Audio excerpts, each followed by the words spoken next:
Welcome and thank you for tuning in to the 412 Double Play podcast. Pirates made some moves this week, including announcing the regional sports network decision, but also some more somber news, which we will get into as well. I am your host, Michael Castrogano. With me, my double play partner, Ed Wassel. Ed, lots to go over this week. Some big news, good, bad, mixed. How are you feeling about the news that we get to cover this week? I mean, it's still not that big signing we're all waiting for, but no, it's news.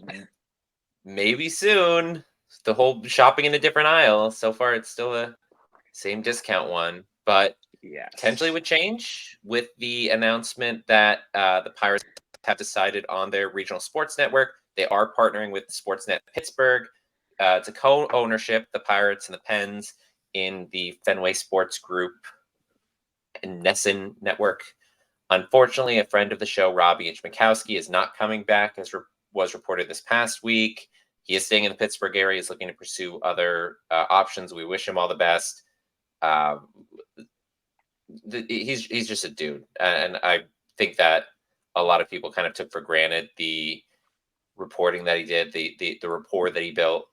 So wish him all the best. There are reports that former Buccos Jordy Mercer, Stephen Brault could potentially be joining the broadcast team. I know Brault was at the winter meetings, was talking to teams about getting into broadcasting. What are your thoughts on the whole situation, joining with Sportsnet as opposed to MLB, Robbie leaving, and some former Buccos joining the broadcast potentially? Well, I mean, joining with the Penguins or not with MLB, it's tough to really say because I didn't see details of like what the contract is or the agreement. So, I mean, I guess it's nice that they're staying local and they're going to do their own in-house stuff rather than rely on MLB. Pretty sad about Robbie. Like you said, I think people took for granted all the stuff he did, the rapport that he built with a lot of the players. Yeah. And as far as Brault and Mercer, I enjoy having, past players come on and become analysts. So that's exciting if it happens. Yeah, and hopefully come on the show one day. There was a question I think Mackey asked Travis Williams, president of Pirates, about how this RSN decision could impact payroll, to what extent, and he basically Williams basically brushed it off and said this has no impact on our spending plans for this off season. Do you buy that? That's a lie. I mean, so many teams, we talked about this last week, so many teams have been so tepid this offseason because their own respective regional sports network situations have either changed or are at risk of changing. Padres are selling. The Guardians are reportedly selling. The Mariners look like they've been offloading some money. It was potentially to go after Ohtani, go after Soto. Obviously, that didn't happen. Number of other teams are reported to be cutting back payroll. You would think now, with this being set and having some stability, it's reportedly only a 1-year contract. We may not get the terms of it for who knows how long, but this sets something in stone. So you're able to say, okay, well, we have this much money that we're guaranteed to make. It is a little weird that it wouldn't place at least some part in how they're going to approach the offseason. Right. There's no way it didn't play a part. Like you had mentioned, all those other teams that were, I don't know, essentially giving some players away just to cut payroll. Right. Padres being a big one, they cut a ton. So. Yep. So teams that are not cutting payroll, the Los Angeles Dodgers, obviously we talked about last week, that big Ohtani contract. We finally got the specifics on that. It was reported that the majority of it was going to be deferred. I mean, you could call it the majority if 68 million per year out of 70 being deferred, 10 years down the road is definitely more than the majority. The annual hit to the CBT, competitive balance total, is only going to be about 44 million per year. this impacts smaller market teams like the Pirates, who are payee teams and benefit from the bigger markets, the ones that do spend all that money. Likely is going to be discussed when they meet for the next CBA in 2027. I think a lot of us who are not like time reporters, who they were all pretty much like, oh, this is a great thing for baseball. The rest of us who are not, Dodgers fans reacted exactly the same way. What was your gut reaction when you found out that 98% or 97%, whatever, of his annual pay is being deferred? They're only paying him $2 million per year. I thought it was ridiculous. I think it's horrible for baseball. Yeah, technically. So, like I said, 44 million is going to the CBT, or 46 million, something like that. He's being paid a certain amount, and then he's loaning the money back. So that's how it comes out to about 40 some million per year. As far as like the competitive balance hit. But still, it's $2 million coming out of the Dodgers' pocket in 2025 for the services of Shohei Ohtani, the unicorn of baseball. The one team that can actually afford to pay him the full $70 million a year. Yeah. Or one of the three teams. And then you sent me a text a couple minutes before we jumped on here about how in 2040 the Dodgers will be paying like $80 million to Freddie Freeman, Mookie Betts, and Shohei Ohtani because of these deferments. I think it was like $86 million. Crazy. Yeah. But like $86 million in 2040 worth on the 2040 payroll is worth a lot less than it is in 2024. So it doesn't we don't know. mean as much, Maybe not. What if there's a salary cap? That's true. Oh man. Oh, I think 29 teams should 100% vote for a salary cap just because of how bad the Dodgers would be at that point. Yeah, starting the year 2040. It's like salary cap. They'd still make it work. Their farm system's too good. But going back to some Pirates news, it's nearly a week old, so you guys who are watching this, listening to this, probably already know. But the news broke early last week. Endy Rodriguez injured his throwing arm while playing in winter ball. He had surgery to repair his UCL. He's going to be out for the entire 2024 season. It's like that step. It's the Vince Velasquez had this surgery, so it's not like the Tommy John is a step below Tommy John, but it's still something that it's a pretty steep timetable to recover. And this makes more sense why they were saying, oh, Henry Davis is going to get these reps as catcher. Makes sense why they signed Ali Sanchez. And we're like, okay, we're going to carry 4 catchers. So, Endy, I think the defense was coming along. The offense, we saw it in spurts. But how big of a hit is this to the team?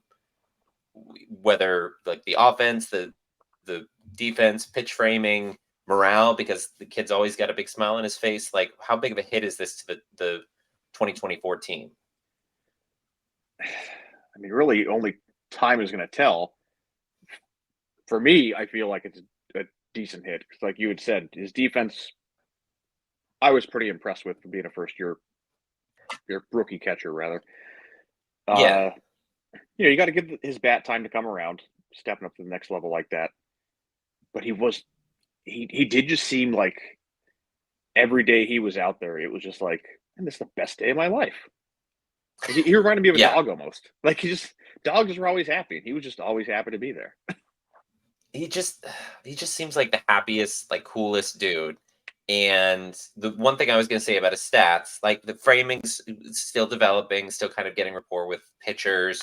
The bat, major league pitching's a big step up from AAA or AA. But his pop time and his effectiveness at throwing out would-be base stealers was elite. Like, I think he had the second best pop time in baseball behind or like up there, and his cut stealing percentage was like, I want to say 70%. It was something ridiculous. Like, I don't have the numbers in front of me, and it would take too long to figure that out. But yeah, it just sucks that like he's so young and losing that year of development. in the majors when the team allegedly is supposed to, air quotes for people just listening on Spotify and Apple Podcasts, allegedly supposed to be contending. So that's kind of frustrating. Yeah. But,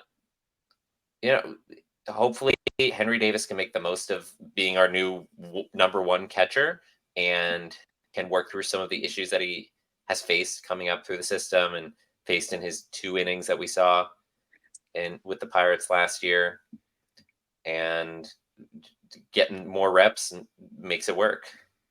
So we did have a couple ads this past week.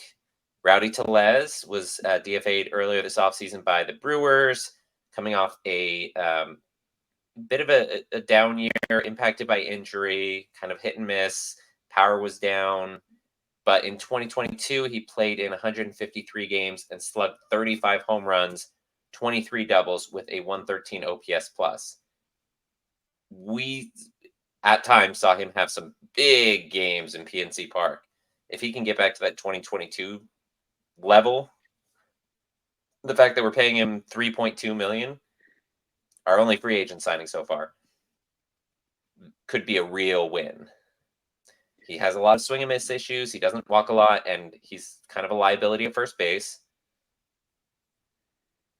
But, outside of that, it's a very cheap first base option. Maybe he's going to platoon at DH or strictly DH. I don't know. Well, I mean, we've got a lot of reports coming out that Kutch is going to be coming back. That signing should be they're at like the 98%, 99%, just finalizing the details. Yeah, if you're listening to this, I mean, Monday, Tuesday, whenever, sometime this week, presumably that's going to be finished. It's going to be done before Pirates Fest, which is in less than 2 weeks. But yeah, it's gonna happen. Kutch is going to be back. Maybe he can play some outfield. If he is, he might be platooning with another guy we acquired this past week, which is platooning with him. Not platooning with him. Edward Olivares from the Royals. We traded Davis. Oh, I don't know how to say these names. Davis Nadal. I really thought I did know how to say it. So Royals traded Edward Olivares, who's been mostly like part-time player over the years, and Nadal, infielder, has had some outfield. He's like 21, 22 in A ball. So this is not somebody, I don't think he's on any like top 40, top 50 lists, anything like that. So it's not a big Honestly, loss. I don't think I've even recognized the name. I had seen his name before just because I watched the rosters a lot. But yeah, he batted like 215 in Bradenton, I want to say. So Olivares has plus speed, really strong arm. His outs above average is below average, but he popped 12 homers in limited action last season. I think it was like 360 at bats, something like that. And that's in Kauffman Stadium, which is more of a pitcher-friendly park than PNC. So I think that there's a lot to like about that. Once again, similar to Tellez, defense isn't great, but you put him in right field. If you're saying, okay, Reynolds in left, Sawinski in center, they seem pretty set on those guys being in those positions. And then Olivares in right. Maybe sometimes it's Palacios, depending on how they go with that. Connor Joe getting reps out there. Who knows? Maybe they add someone else. But so those two were added, and the Pirates DFA'd pitcher Rodri Munoz. He was just on the roster for 2 weeks. They picked him up from the Nationals. He was DFA'd from the Nationals 2 weeks ago, previously in the Braves organization. So now he's on the wire again. We hardly knew ye. But your thoughts on Tellez and Olivares from like the briefly hearing about them. Tellez got a bit of a hype video, so circa 2022 Vince Velasquez. Like you said, if Tellez can go back to his 2022 hitting stats, that would be phenomenal. a bit of a liability at first. That's why I'm hoping it's more of a DH and less of playing first.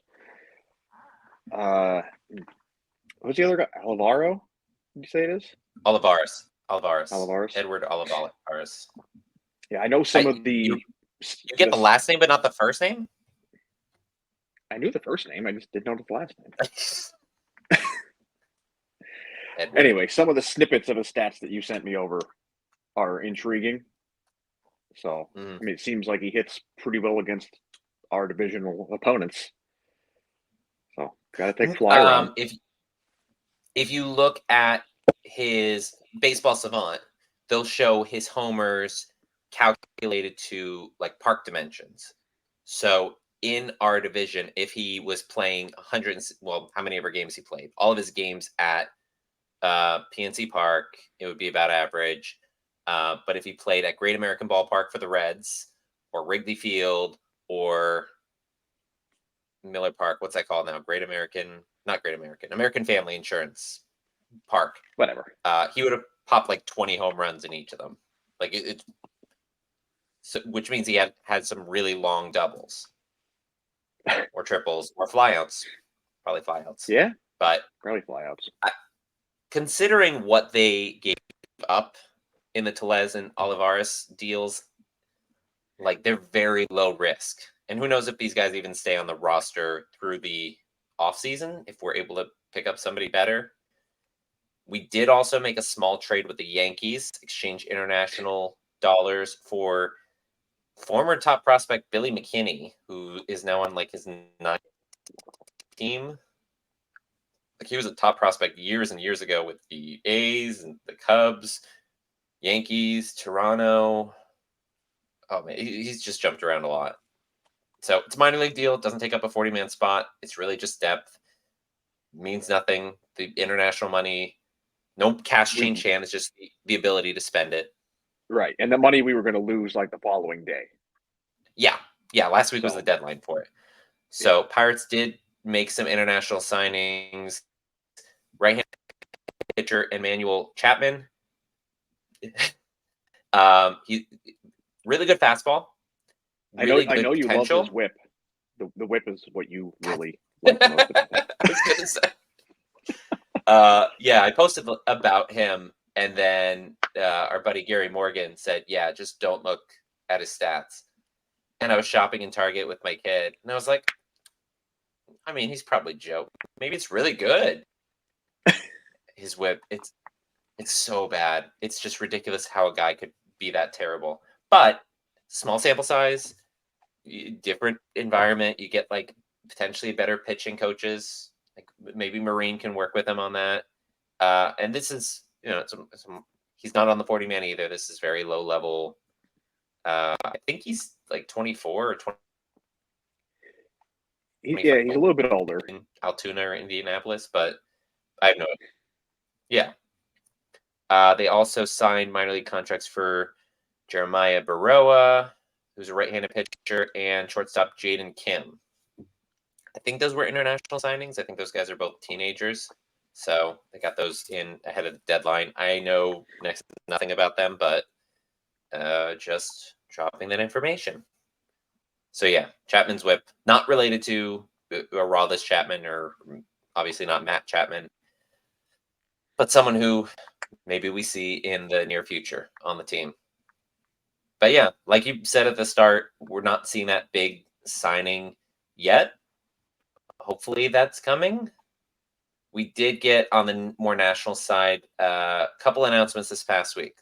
Spring Breakout, which is like prospect games for the first time ever. Each MLB team will have an assembled roster filled with 20 to 25 of their best prospect all across their system. It could be 17, 18-year-olds. It could be 24, 25-year-olds.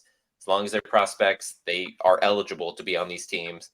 And then they're all going to, each of the 30 teams are going to play one game. I think two teams are going to play twice. I think one from each league will play one twice. From each, Arizona and Florida, yeah. So each team will play at least one 7-inning exhibition game as part of this initiative. The Pirates are scheduled for March 14th versus the Orioles. So I think we're the second That's a game good farm technically system to taking play place. against. It's yeah. And I have seen That that recent stuff where that could be Pirates are fun to no watch. longer. There could be a lot of Oh, big names. yes, 100%. The Orioles have a top 10, maybe even top 5 still farm system. Pirates, we graduated a bunch of our prospects last year, but I mean, you guys know we love our prospects here. Your Skeens is going to be there. Tamar Johnson's going to be there. You're going to get guys like Bubba Chandler, Anthony Salametto. Like, this is going to be the game where you get to see all of those guys at once. So hopefully, because we do have a lot of talent. It's just not. It's just when they make that jump to the majors, it's a bit of a struggle. And not everyone's going to be like Acuna or, I mean, Trout struggled when he first came up. I'm trying to think of other prospects. Spencer Strider. Spencer Strider came up and he's just like been on a roll ever since. He's probably going to get like 3 or 4 Cy Youngs before he's all done. It's not going to happen with everybody. Skeens eventually will come up next year, and it probably won't happen for him. But Ed, what are your thoughts on this spring breakout? I think it's a First, I want your really good thoughts on, idea. yes. What are your thoughts on the name? I really think they need to brand that better. I don't mind the name.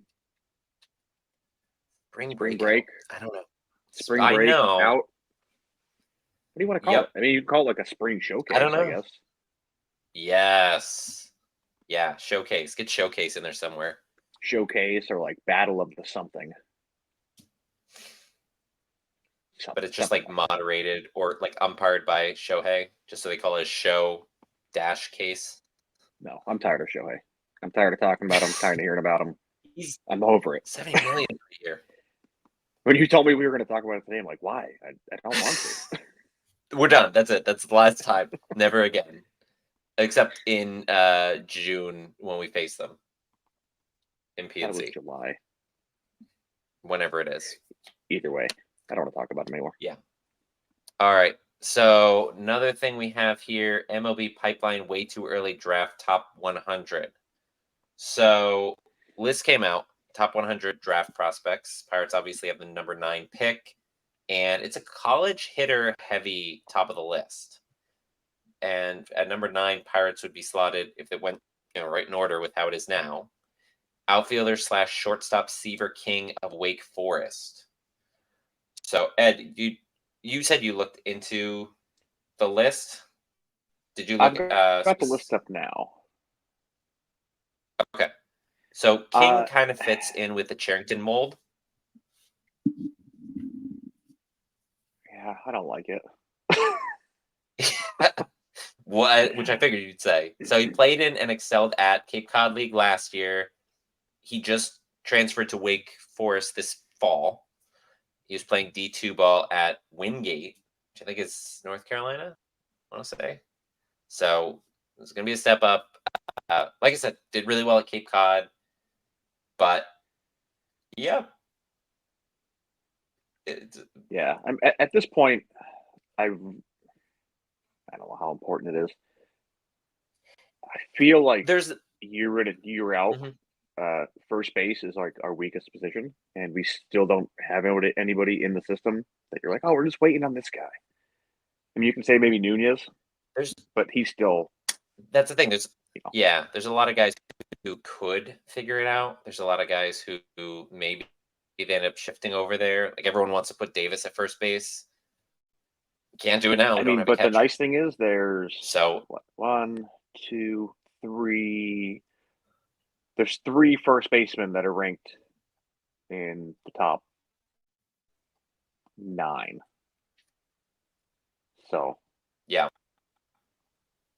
there's a chance that maybe they like one of them, and they're all really big dudes.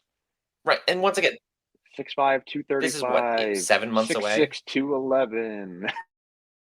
Yeah, this is way too early. Yeah. So a lot can happen between now and then. We expect it to.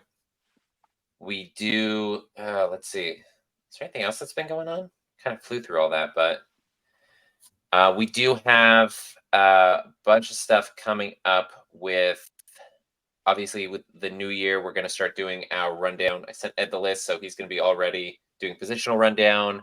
We'll do the roster discussions for each of the levels in the minors and do the top 30 list. We'll kind of do a combined 412 double play top 30 list, and I'll try to have a special guest on each week to basically tell me why the picks are good or bad. Probably more bad than good. I think we've done pretty well in the why past. we suck at why we suck at our not job. Yeah, I rarely look back and I'm like, oh, it's so dumb that I picked that guy. But now I'm a couple years out from the first time we did it, so maybe I will. Well, And year then one, I was like, I'm not good at this. Well, we're still very new to it. I think we've got a better. Although, man, so many of the prospects graduated. But there's a lot of really cool prospects. I'm excited to dig into that. That's going to be sometime in the first couple months of next year. I've got it all mapped out. But and then this Saturday, my buddy Connor Williams is going to join the show. We may or may not do a live. We're going to see if we can make that work on Saturday and do a Festivus episode. We're all just going to rant about Pirates and what's going on and how nothing good is happening. So, but maybe we'll get a whole bunch of really big signings between now. It's gonna be early. Wasn't it Christmas Eve when we traded Josh Bell? Yes. So maybe we'll see another big trade or a big signing right around Christmas. Yeah. Well, that's Saturday's the 23rd, so that's going to be our Festivus for the rest of us to rant and rave against the Pirates and what's been going on this offseason. And maybe by that point, we'll sign Imanaga and Kutch will likely be back, and we'll have a whole bunch of other moves, and it'll be very subdued. We'll be like, well, we're kind of upset, but I don't know. We're very professional here. All right. Well, that wraps it up for all of us here at the 412 Double Play podcast. You can follow me on social media at 412 Double Play, Ed_Wassel on Twitter, X, whatever you want to call it. Continue listening to us on YouTube, Spotify, Apple Podcasts, wherever else podcasts are found. Make sure you subscribe so you get notified when we drop new episodes. From all of us here at the 412 Double Play podcast, thank you for joining us, and let's go Bucks. Let's go Bucks.